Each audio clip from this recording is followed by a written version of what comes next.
Mahakama katika kitongoji cha Dakar nchini Senegal imetoa hukumu nzito kwa kijana mwenye umri wa miaka 24 aliyetiwa hatiani kwa kosa linalohusiana na vitendo vya jinsia moja. Kijana huyo amehukumiwa kifungo cha miaka 6 jela pamoja na kulipa faini ya takriban dola 3300 za Marekani, hatua inayomfanya kuwa miongoni mwa watu wa kwanza kuadhibiwa chini ya sheria mpya kali ya nchi hiyo. Sheria hiyo mpya iliyosainiwa hivi karibuni na Rais Bassirou Diomaye Faye na inalenga kuongeza ukali wa adhabu dhidi ya vitendo vinavyohusishwa na ushoga.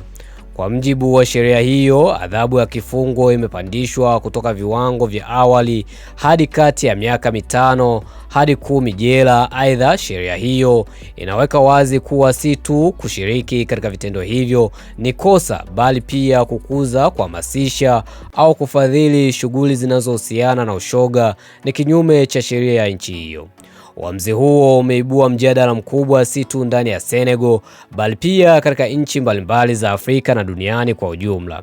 Wapo wanaounga mkono hatua hiyo wakidai inalinda maadili ya jamii na tamaduni za Kiafrika, huku wengine hasa mashirika ya kutetea haki za binadamu wakikosoa vikali, wakisema sheria hiyo inakiuka haki za misingi za binadamu ikiwemo uhuru wa mtu binafsi na haki ya kujieleza.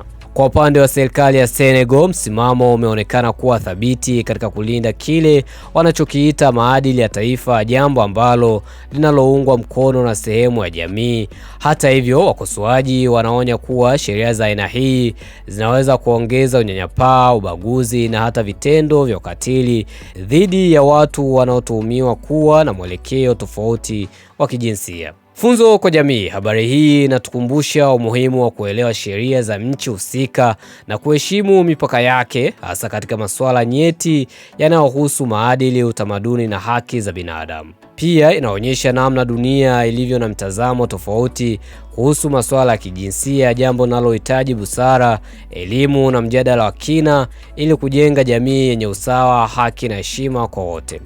Kwa vijana hasa ni muhimu kuwa na uelewa mpana wa sheria na mazingira ya jamii wanamoishi ili kuepuka kuingia katika matatizo ya kisheria ambayo yanaweza kuathiri maisha yao kwa muda mrefu. Mtazamo wako ni upe hapo chini, sema comment kufuatia hiki ambacho kinaendelea huko Senegal.